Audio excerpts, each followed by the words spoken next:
If it's your first time tuning in with us, it's great that you're here. I'm your host. My name's Samuel Buckley, and this is a platform we like to use to host conversations and highlight the testimonies of Jesus Christ in people's lives. Sometimes it takes me a little bit longer to get to someone's testimony because I love a good story, but I'm glad you're here.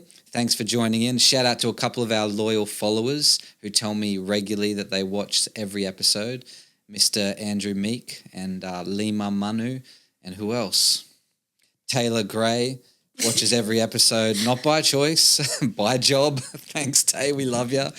But today we are graced with the presence of the lovely Georgia Tahiko. Hello, yes, Tahiko, but people still call me Georgia Gray, which is fine. It's fine. When I was downstairs, I was like...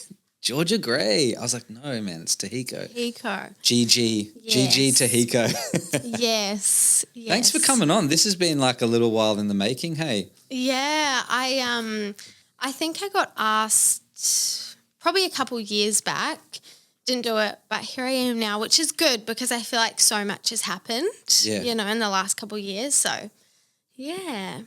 Georgie, I was your youth leader.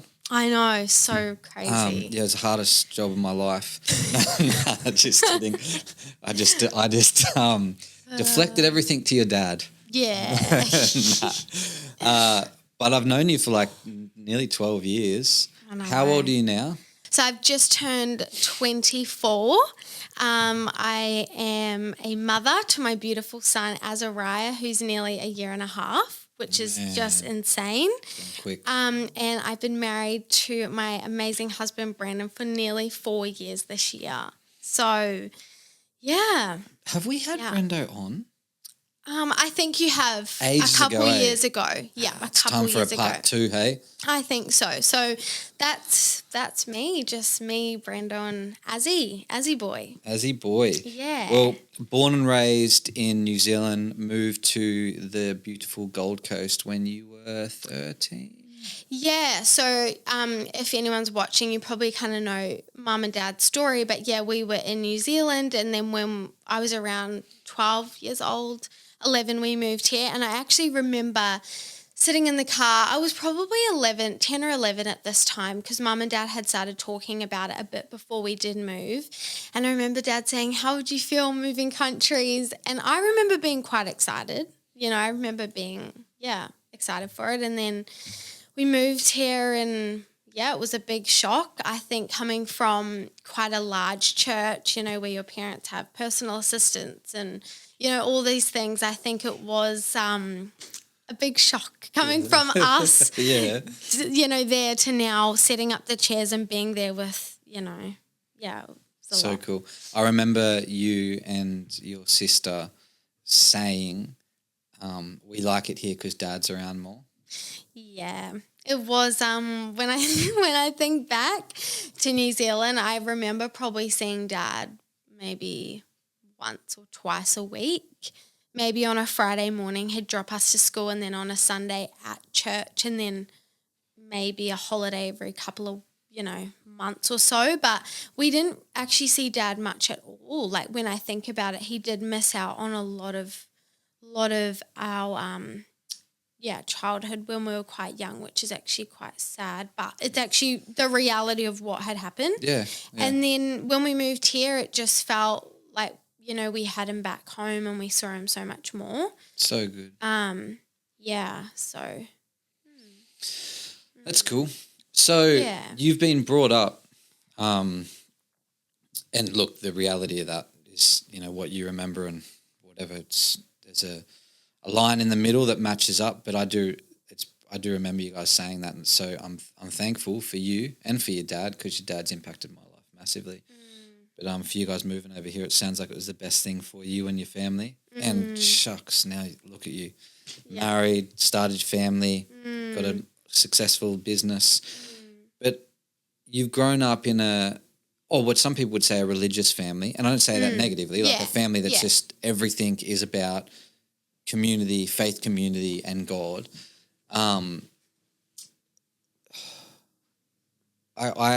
remember when you started coming to youth. because I was a youth leader at the time, and you started to go through a difficult stage of just, I think you're very stubborn in a good way. You're not like a follower. You're like a kind of like, I'll figure stuff out.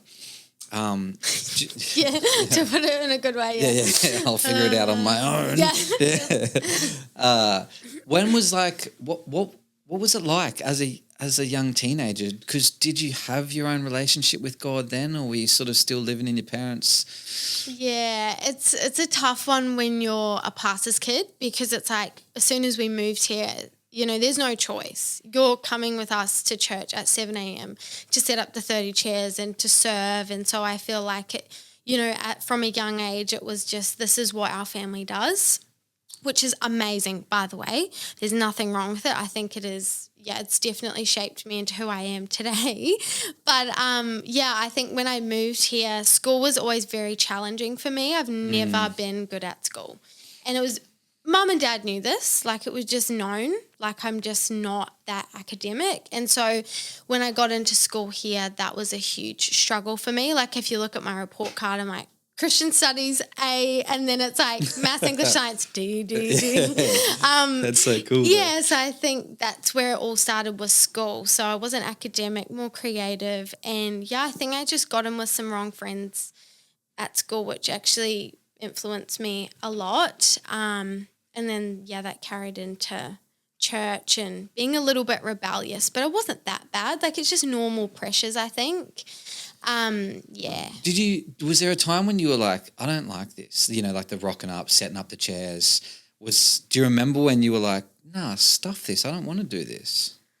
I feel like probably through those teen years when I was like 12 to 16, I had so many good people around me. Like I think about, you know, the Lanas, the Jennies, like I had so many epic people who I just thought were the coolest, you know, and so I feel like... Did you think I was cool? Yeah, of course. Oh, yes. So I just felt like I had so much support outside of school.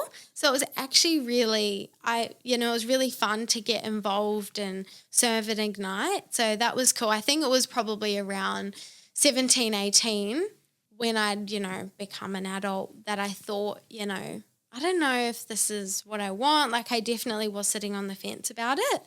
But I've always loved God, had a relationship with God. Yeah. It's so funny. I remember like when you were going through this, you've heard me say this before, but you were like at youth one night. Oh, man. And I was so angry with you. Yeah. Because I'm like, and treat you like a PK, you know? It's so true. Yeah. Pastors' kids just get treated like you should know. I know. You should do better. And that's so wrong. But I realize it now more than ever. So I had this standard that you should keep, and you're like gone through your little rebellious stage, and I think it was Alex or someone had just finished explaining this game that we'd created. Oh no. And you know, it felt like there was heaps of kids around. The reality was it's probably about 20, 30 kids. Yeah. And I don't even think she'd finished explaining the game. All the other kids are pretty excited to go, and you just go, oh, this sucks, out loud in front of everyone. And I'm like, because I'm leading it, I'm like, what do I do? I'm like, Georgia, Gray, you can't say that. And I remember telling Marsh, and your dad's just like, what? What did she say? Your dad would have been so I don't know what to do. I couldn't even get angry at her. Like, so that was pretty funny. That was pretty cool. Yeah, I've always been a bit outspoken and kind of just speak my mind, and so I've learned, and I'm still learning now, just to be a bit more careful with my words. But I was definitely quite outspoken and just said whatever was in my mind. Yeah, you definitely did. So youth, that time, you know, when I think back, I think I loved God. Obviously, I was on the worship team. I was serving. I forget you used to sing. Church was it's just a whole life, like always having people over. It's just like a train station house. There's constantly new people over. And so, yeah, Mum and Dad have kept that, opening their home, just used to it. Yeah. So what was like, I'd love to talk about that, but it's a totally different topic, because that's, I don't think people realise your house is a train. You call it a train stop. It's a train stop. It's a bus stop. It's a hospital. It's a That's hectic. But I think that's probably like a story for another time because, but like during your youth years, was there a moment where you separated your faith from your parents' faith, like where you established it, or was it a bit later on? Because remember we used to go to like some pretty cool conferences as we used to go to Youth Alive and stuff. So there's some powerful stuff happening. Yeah. I remember seeing some things, but is there anything that stands out for you as like a teenager where connected? Yeah, like an encounter with God. Yeah. I definitely feel like I had quite a few encounters with God. I remember from a young age putting my hand up in church and giving my heart to God, and I've just always known He's been there. Is that in New Zealand? Yeah, New Zealand. Oh, cool. So I knew God was real awesome in my heart, and then through the youth years, I definitely had encounters. Like when people would come to speak at church, I've been prayed and filled with the Holy Spirit and fallen over type stuff. Had encounters with God throughout my teen years, but I think it's probably around 17, 18 when I went on a mission trip that I really felt God was real. Philippines? With your parents, yes, with John and Anita. So fast forward, went through school, ended up dropping out and being homeschooled, which is a whole nother story I'm not going to go into. I got homeschooled and it was the best thing that mum and dad ever did for me, and I just thrived. And so cool to hear that. Yeah, it was great. And I remember for my 16th birthday, they got me a camera because it's something, I just loved photography and they really saw that.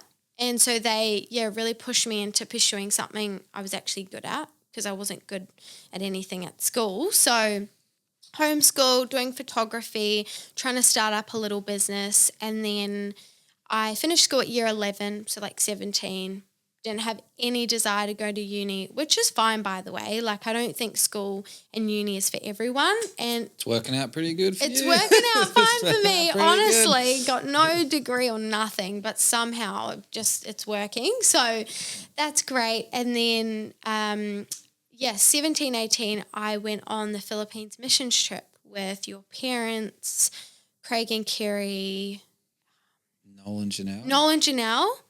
And a couple of others. Like Jenny, Lana. No, I didn't go with that group. Oh. It was another group. Did any of your parents go?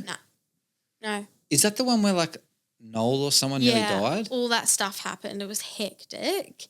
But so went to the Philippines and that really changed things for me. Hey, like I'd never gone to a third world country. So seeing all of that just completely rocked my world. And I remember coming home and just, after a mission trip, you're like sleeping on the floor. You're like, how can I be complaining about this? And so, I'm not watching TV anymore. I can't. Yeah. So that was pretty awesome. But then shortly after that, I think it was midway through 2018, I went through a really rough season. I was still working at like a corner store up the road while I was building up my portfolio, and I went through a really hard time with someone there. And when you say building up your portfolio, you're like doing photography, shooting, doing things, yes. And I actually was working for Beck and Bakes at their gym.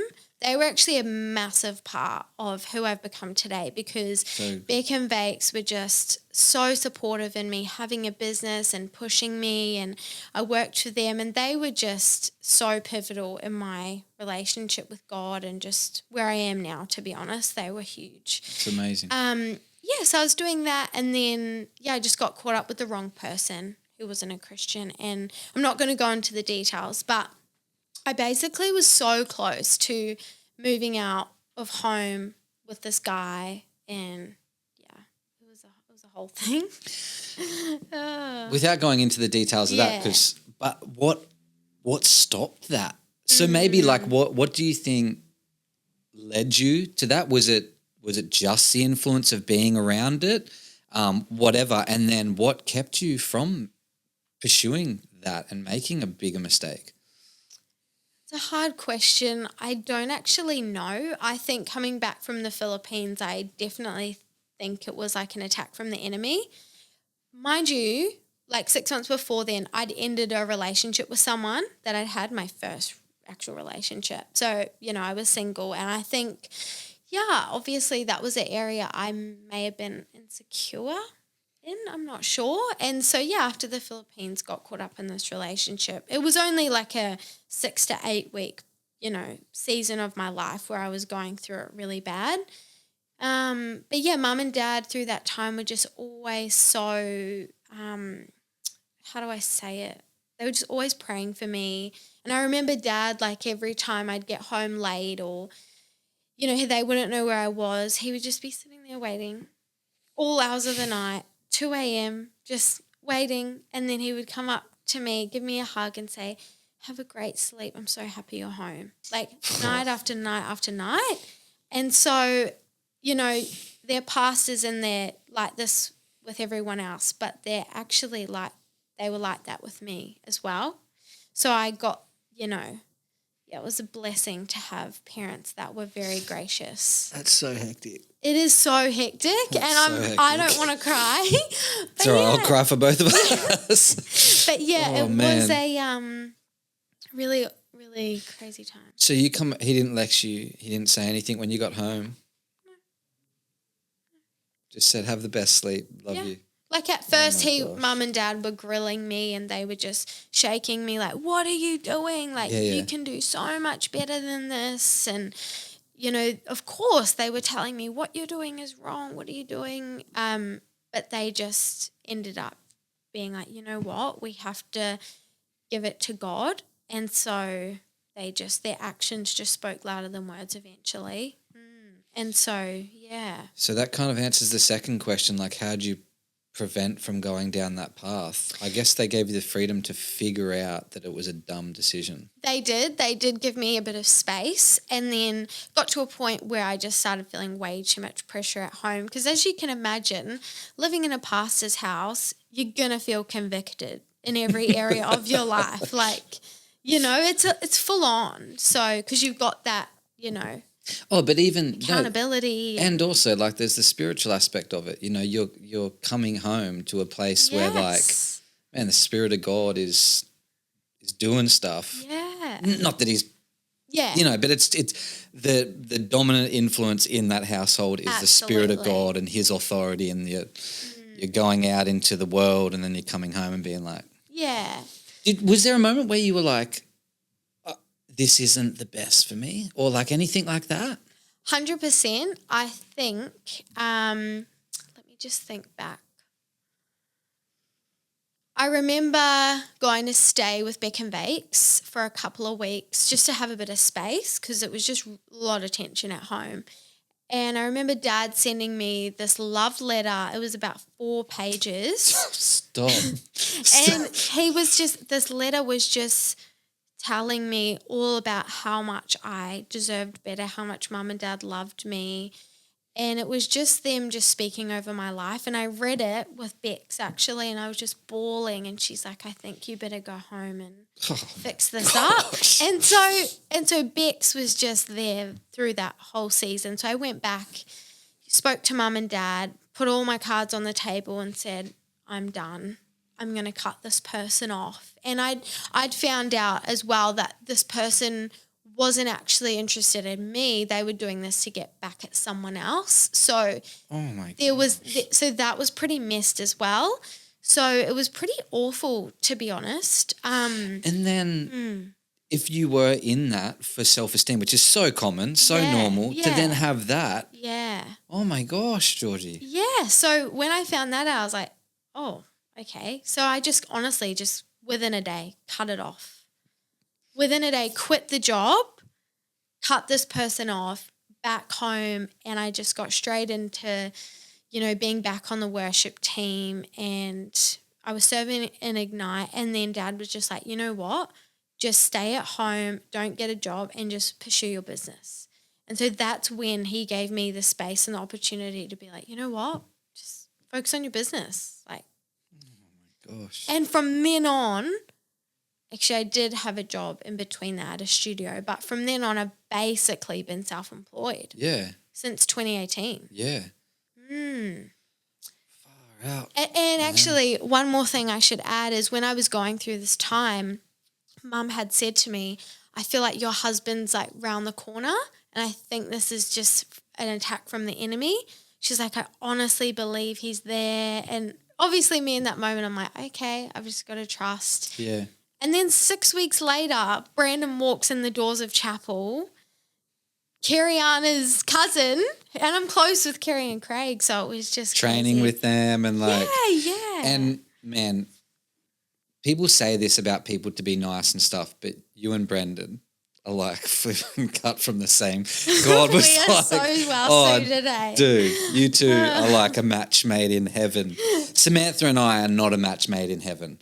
God is just you guys are so well suited. Oh yeah, but you two, even from when you guys started dating, and like once it was known you were dating, it was like, oh, those two are like. It just makes sense. This is going to happen. Like this is actually, I think our shout out to Samantha. our relationship is amazing, but I'm sure people are like, how's that going to work?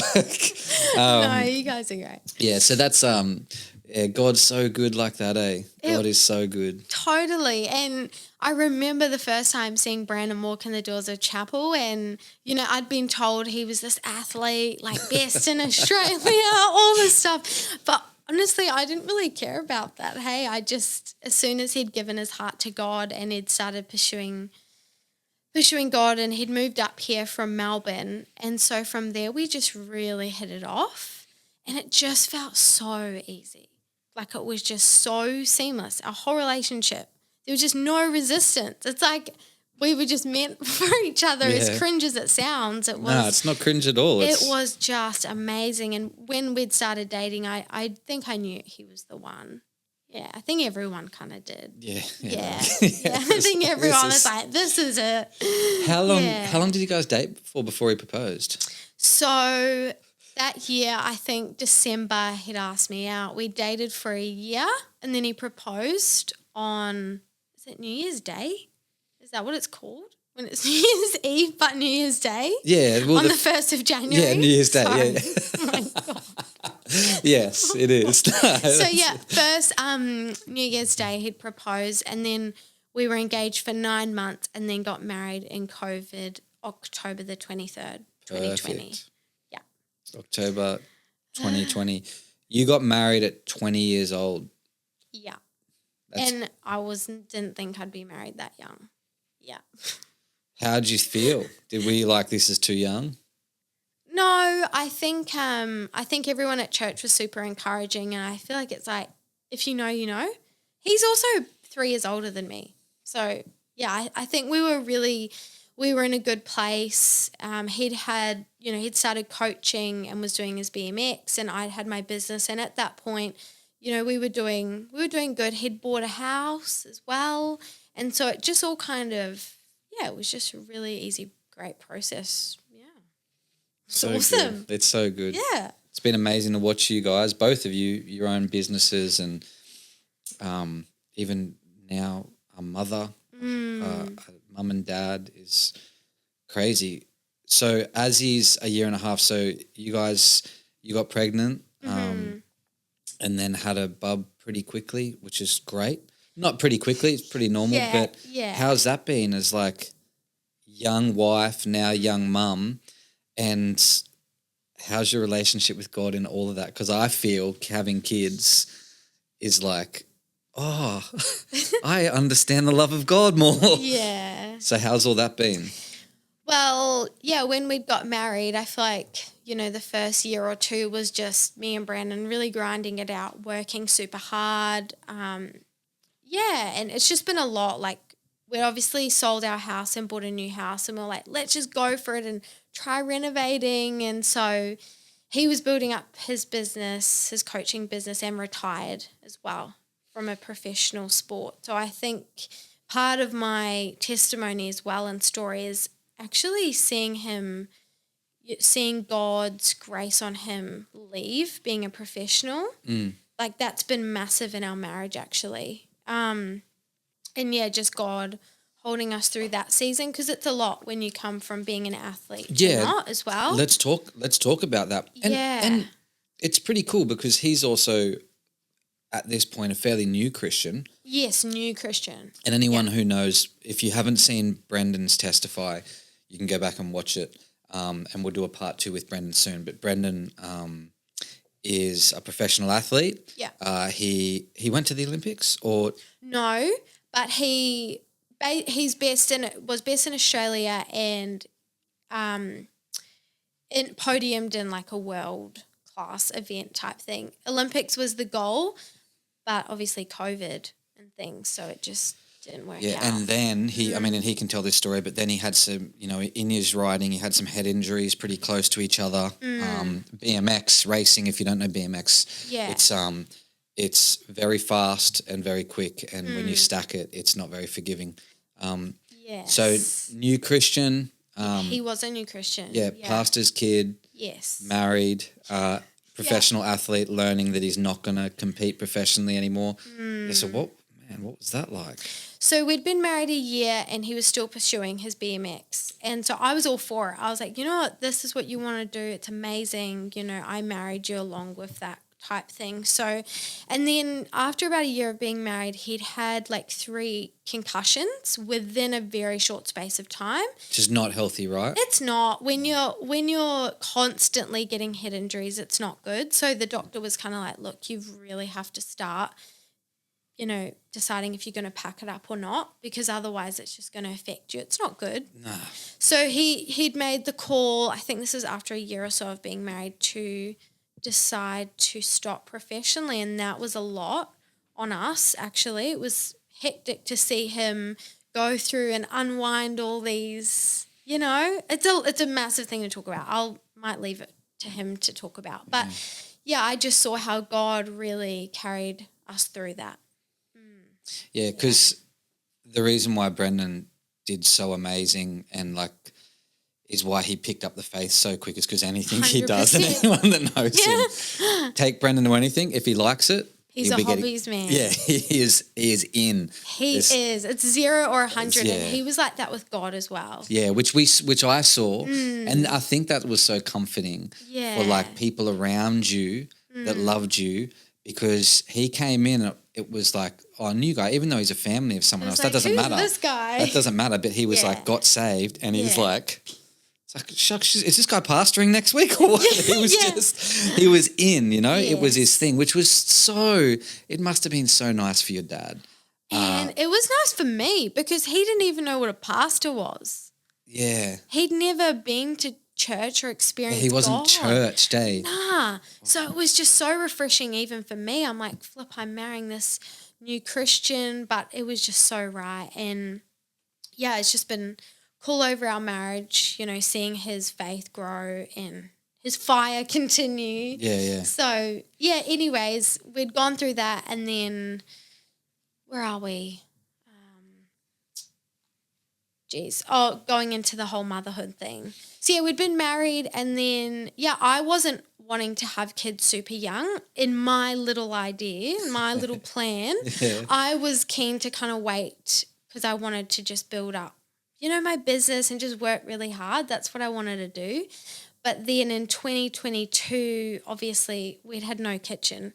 So it was like, no kitchen, we're in the thick of it, and I find out I'm pregnant, and I was so scared. Oh, no kitchen. You were renoing the kitchen, eh? Yes. That's right. And you got a sick deal, so you hooked up with... Yes. So that's you've been in business for at this point for what, 3 years? Yeah, maybe. 3 or 4 years, maybe. And serious where you're actually paying yourself a wage for probably a couple of years. Yeah. And then you hook up with Caboodle. Yeah, so I did I've got some amazing clients, but I got a really awesome opportunity to collaborate with Caboodle, so Bunnings. And so we did a really awesome kitchen reno with them, which was so awesome for experience. I do things differently next time, but it was awesome to try it out. It's always the way, Yeah. So you're in the middle of that stage where you're you've got to create content for them. Yes. But you're getting all your stuff for free. Yes. And then so there's no kitchen, and you find out you're pregnant. Yes, find out I'm pregnant, and I'm like, oh my gosh. How'd you find out? Where were you? Because I remember when we found out about Vita.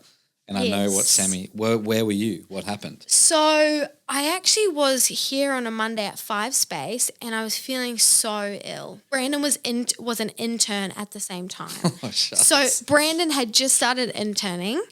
We just bought this house 2 months ago. We were renovating that. And then Mum said, because I said, I'm really off coffee at the moment. And Mum was like, I went off coffee when I was pregnant. And she just made like a random comment. And I was like, flip. So I didn't say anything to Brando, got a test, went home, did the test. And I was like, surely not. And I flipped it over and I was just like, no way. And I was scared. Like some people are really happy, but being completely honest, I was actually quite worried because I've never been a maternal person either. So I think seeing myself being a mum, I've never thought, flip, I'd be a good mum one day. Like I'd never thought that. Yeah, it was always Tay. It was always Tay. Everyone's like, Tay's wanted to be a mum since she knew what that was. She was meant to be a mum, and I've never had that feeling of I'm meant to be a mum. I didn't even think about that because when I think about you, I'm like, yeah, as a young teenager, you look at some teenagers, you're like, they're so good with kids. Look at Georgie, you're like, yeah, she probably does. She's doing her own thing over here. She doesn't want to babysit. She doesn't want to do anything. Oh, yeah. So that's so... Okay, you get the test. What do you like? Did you call your mum first, or no? I kept it to myself. For how long? For 24 hours. I kind of just let it sink in. I didn't tell Brandon. I was like, flip, and I didn't even cry. Like I was just so numb to it. And I'm not saying that to be insensitive because I know it's such a blessing being pregnant. Like I'm not trying to say that, but for me in that moment, I was nervous. I was like, far out, and so. I told Brandon the next day. He was so pumped. Yeah, of course he was ready to be a dad. Whenever I wanted, he was just keen as. So he was excited, told Mum and Dad, and yeah, Dad always said he wanted to be a grandparent before he was 50, and he got his answer to prayer. So. Did he cry when you told him? Yeah. They both were so emotional, man. Oh, man. I think just thinking back to those couple of years where it was really hard for me in my teen years and then seeing how I'm in a beautiful marriage and I'm having a baby, I think that's all they ever kind of wanted, really, for their daughter. Man, God's faithful, eh? There's a lot of sleepless nights for your mum and dad, no doubt. Yeah, lot of tough times. They definitely was a challenge for them, and they've said that. Like, of course, I've definitely not been the easiest kid in those teen years, but just seeing how God's always been so faithful, and I've just seen so much favor. Like I think over the last couple of years, I'm like, how the heck have I got in here? But yeah, just God. It is God though, right? Like I don't know. I think as I'm maturing and getting older, like we ask God for things and we think He does stuff in a certain way, but all of the like miracles in my life, I do exactly what you just said. Yeah. And you go, how the heck am I here? Like you couldn't have planned it yourself. No. At all. And I'm not that intelligent. I'm not that hardworking. I'm not that just try and focus on Him. And like, that's actually that's an amazing testimony. Is just that in itself, especially in your life. Like I know your business now. You and Tay work together. You've employed other people. You're shooting for amazing companies. And you've got a beautiful little boy at home. Yeah. That is so loved. Sweet. And you and Brandon are just chipping away doing your thing. So how long before you had the baby did you finish your kitchen? Yeah, so I think we finished our kitchen properly by like November-ish. It was finally. And then when was he born? He was born in April. Okay, cool. So done. Yeah, so we'd finished the house. We were like, you know what? Had Azzy, and with business as well, I was like, flip, how am I going to work and have a kid? So that was a whole thing in itself too. Scary. Navigating that was scary, but obviously I'm super thankful for Tay. She really carried us through those first couple months of just, she did amazing. So, we just went through it. Brandon was still in internship as well. Had Azzy, and it was just amazing, honestly. I was so scared, but when I saw him, I was like, he's mine. And it's like this mother instinct. It really does take over for your own kid. Yeah. you know? Yeah, 100%. Like I'm still not the most like to, other kids. I'm not super, give me a cuddle. But but with my own son, I'm just, man. Yeah. Yeah. And you are such a good mum. Oh, thank Like, you. straight away you can see, like, it's a total, it's like, you're born to be a mum, like, it's so sweet. It's so sweet. Can see that. So did Brendo finish internship before Azzy was born? Still going through it. Oh my gosh. Through internship and his coaching. Then he finished it like 2 months after we'd had Azzy. And then we decided, let's just throw a spanner in the works and put a house on the market again. So we were like, let's just sell up. And you did really well. I think we just, after the first one, we just like, it really excited us. Yeah. So yeah, it was pretty cool. It was pretty cool. And then in that process, the family ranch came to be, which is pretty exciting. Yeah, and I think things just got put in perspective once I had Azariah. It just made us rethink everything with life. So I think if I didn't have Azzy, we would have probably renovated it again and just kept going, I think. So you mean like, I'm assuming like the awareness of like importance of family being around? Yes, absolutely. That's pretty cool. I think just seeing how supportive mum was in the family when I'd had Azzy in that time, it really just put in perspective, flip, what do I want for my son? What do I want for him? And I'd grown up with my grandparents around all the time. Like it was super normal. I had my grandparents right next door. So I'd seen how that worked really well. And so, yeah, we went in on a property with mum and dad, which is really cool. Obviously, it's a work in progress. And I won't go into the details of it, but it's a work in progress. But it is so awesome to be all together. Yeah. That's cool. Very cool. I love that. I want that for my family, eh? Yeah. Having a kid changes you, hey? It changes your perspective. So it changes everything. Just wait till they get a bit older. I'm not at the teenage years yet, but you can already see like, oh my gosh, mum and dad, you really loved me. Yeah. I know you love me, but oh my gosh, how did you love me? Yeah, so that's been really cool. And throughout that whole process, I've still been working, which has been amazing. Yeah. Are you seeing God like move in your business in the sense of like just, like you said, you highlight, I don't give a stuff because I didn't have a degree. I didn't even finish. I didn't even have a year 10 certificate. Keep that down low. And yet I'm, taking jobs that I beat people who have come out of uni. Yeah. They got degrees and yet I'm getting the job. So how's like God in your business been? Because your business is flourishing. Like it's amazing. You guys are doing really well. Yeah, so uni isn't for everyone and it's okay. So if anyone's watching and you just want to start a business and you're good at something, just do it while you're young because you're not going to get those years back. I think about the last 4 or 5 years, it's just been the first couple of years were hard. I'm like slogging it, getting up at 4 a.m., going to these shoots, doing stuff for free. And I feel like now it's just like Tay and I have our solid clients who are so amazing. And some of them I'm like, flip, I'm getting to work for some awesome people. Yeah, that's cool. Sometimes I just walk into the room and I'm like, flip, like I've constantly got to be like, thank you, Lord. Like, yeah, it's pretty awesome. But highlight the hard work because people, because you're like, you say to people, just do it. But someone was like, yeah, this is what I want to do. They do it for 2 weeks. And they're like, I haven't made $10,000. This isn't working. Yeah. How many years did you practically make no money and just grinded? Not no money, but So when I started doing photography from when I was 16, so I'm going to say that's kind of when I started getting experience. It wasn't till into 2019, 2020, so 3-4 years ago, I actually started making enough for myself. And then I think it was like 2019 was good and then 2020 doubled.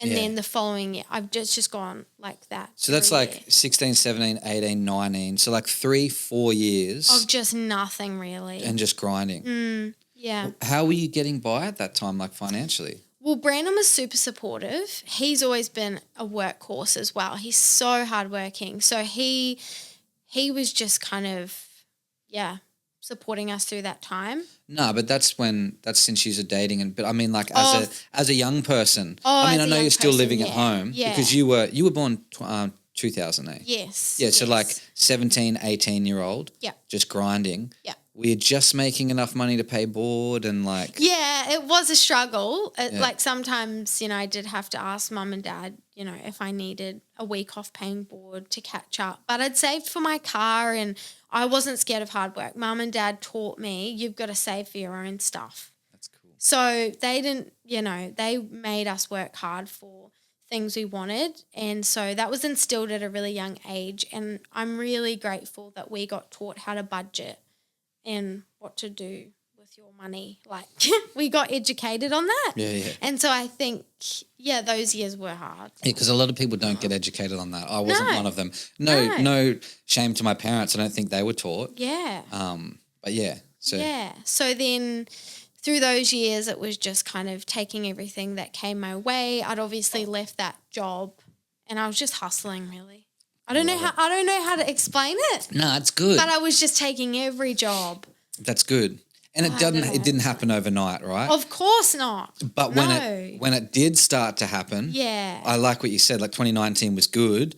It was like, oh yeah, I pay myself, and then 2020 it doubled. Yeah. And then it's just been a flow-on effect, 100%. And then that's now where it's like Tay's obviously working basically full-time. I'm obviously doing as much as I can.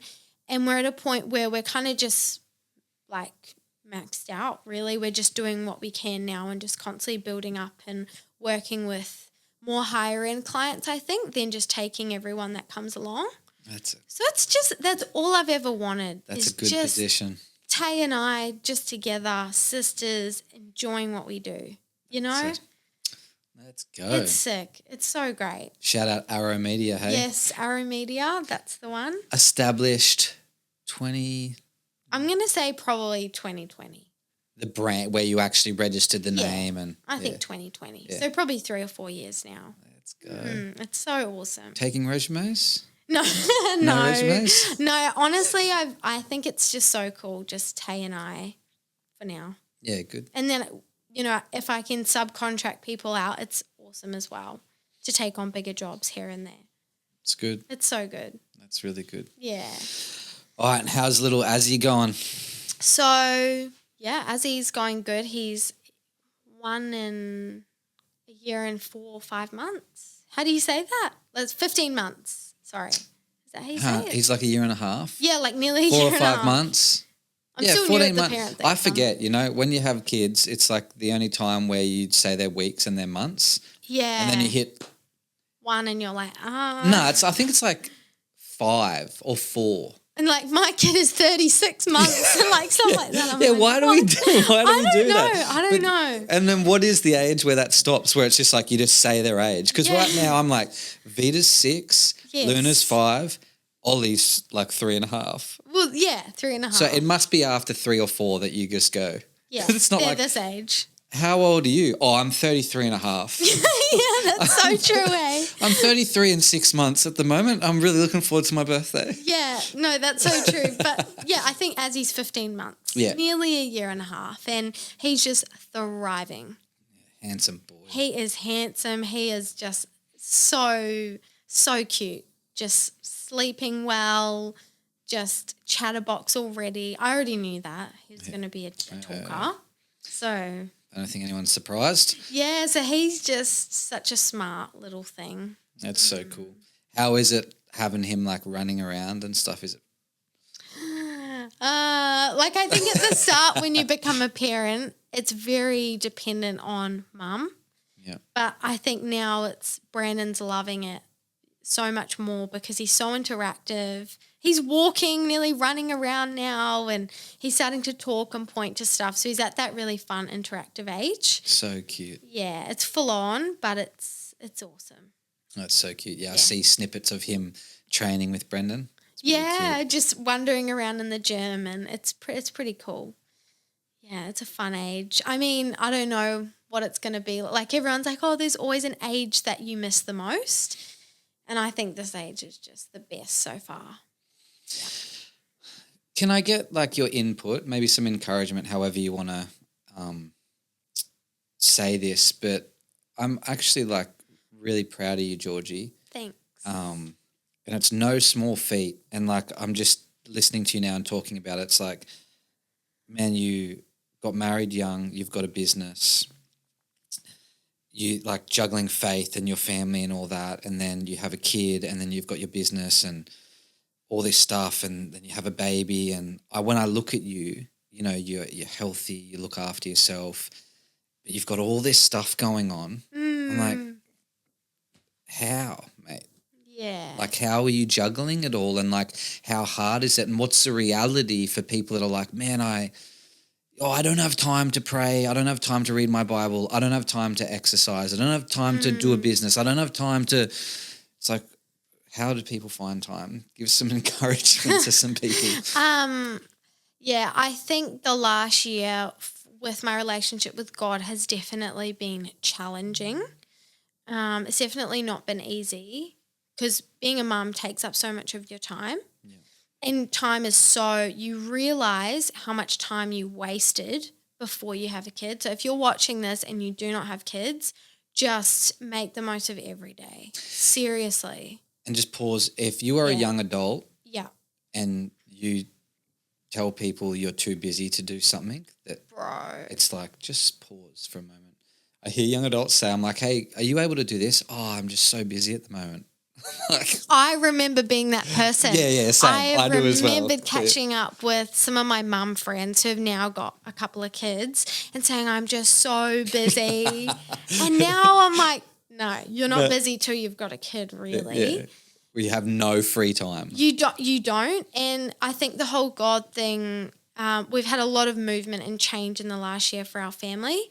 So, yeah, me and Brandon, I feel like we both try to be intentional, even if it's just 30 minutes at the start of the day. Like, I just try and sit down and just open the Bible. And even if I don't feel God, I'm just going to read something anyway. Come on. You know, like sometimes it feels like, God, I don't feel you today. I'm like, you know what, just read something and try and pull something from a scripture. So, yeah, even if it's just a small 5 minutes in your day, that's just what I've been doing. That's perfect. Something is better than nothing. Yeah. So that's all I've been doing. That's cool. That's a good saying. Hey, something. Do you carry that into everything else? Do you mean with just like work and things? Yeah, work and training, like staying fit, like getting work done, spending time with Brendan. Yeah. Something's better than nothing. I definitely think the priorities have shifted. I'm definitely, I still catch up with friends. Every week I try and catch up with a different friend. But I think sometimes putting social stuff on the back so that I can have time for Brandon, have time to train and do things for me has been important as well. And it is okay to say no. I think growing up as a pastor's kid, it is so yes, which is amazing. And that's how, we should, live for God and things. But I do think it is okay to say no sometimes. That's good. And I've learned that sometimes it's actually okay to just say no to something to feel more on top of something else. So not good. In a selfish way. Nah. But it's your family has to come first sometimes. Yeah. So, yeah, that's something that I've learned in the last year. It's just, I don't know. There's no real recipe to juggling all of it. You just do it. Yeah. I don't know. No, that's good. You would understand as a parent. You just sleep less, get up earlier. Exactly. Stay up later. Work at night. I hate working at night. I can't do it. That's my downfall when I look like Samantha. She can stay up, prep her message, do her stuff till midnight. Like that's what she does. Wow. I'm like, I'll get up at 3:30 a.m. You're the morning, she's the night. Yeah. But sometimes you're so tired. I'm like, Is this even productive? Yeah, I'm not going to wake up. I need to sleep till 6. I need at least 5-6 hours sleep. Yeah. Comes tonight, doesn't matter what, it can be like 9 o'clock. I'll flip open my laptop and I'm like, I'm falling asleep. It's so hard. You just learn to just sacrifice things and just, even with Brando, because he was an athlete, he used to go to bed at like 8, 9 o'clock. Yeah, Be like, yes. I'm done. Good night, darling. I'm like, bro, are you going to watch a movie? Or he was just so always an early night person. And now that he's got his coaching, he's just up late programming. Like things just change. Yeah, that's things cool. Change. That's so cool. Yeah. Oh, well, you know what I'd love to do? I'd love yeah. to get you and Brendan in together. Oh, For mate, part that'd 2 be for both so of you. funny. It would be so funny. Can we do it over there, producer? We got that booked in. Oh, no. Oh, no, that would be funny. Yeah, let's do it. Let's make it happen. Well, Jeez. GG, GT, Yep, Georgie GT now. Tahiko. Yes. Thanks for your time this morning, eh? And Thank you. just really encouraged, you know, a courageous and amazing young woman, young mum in our community. It's powerful, and you are you're an encouragement to young women. They don't need to sort out their careers and get everything sorted. They can actually like get married, start a business, start a family, and do that stuff at the same time. 100%. And I like that. I think that's really cool. Grow together. Yeah, 100%. And it's one other thing I thought I would mention is it's crazy because when God's on something, it's amazing how he can just, can be so much favor and blessings on that. Like even with Brendan and our marriage, you know, we were really faithful to God during the dating phase. And it's like as soon as we were married, we just saw God move in our life. Come on. Really? And I think that is just a testament to us just doing the right thing as well. So I think, yeah, that's been huge. I believe that. I do. When I do pre-marriage with couples, I believe if you're faithful to God in the things that he commands, especially marriage specifically, because we're talking about that, there's like a blessing that happens when you get married where the two actually become one without any... Yes. You can have baggage, but I don't know, there's just something, I believe there's something supernatural that takes place when two individuals honor God and his laws for our life. Yeah. That something supernatural happens so that when you're married, it's like things just flow. You said our marriage has just been like... Really, it does. And I think the other thing as well is looking back, we were really faithful with the little we had at the time. Like I think about when Brandon was an athlete training 2-3 times a day on $300-$400 a week. Shucks. Bro, like that's when we got married. I'm like, we were so faithful with the little. Yeah. And I'm like, if you're faithful with the little, just like see how God will bless you. And that's really, when I look back, I'm like, flip, man. Thank you, Lord, that we were so faithful with what we had in the time. So good. Yeah, so good. Yeah. Yeah, I think I can see Georgia Tahiko running a little banquet called Young and Faithful. Oh, no. Let's go. Young and Faithful. Yeah. Troubled to Young and Faithful. Troubled, rebellious. And Young and Faithful. Nah, that's awesome. Yeah. Well, Georgie, thanks for taking time out. We'll see you on here soon with your lovely husband beside you, hey? Brando. Thanks, Sam. Let's go.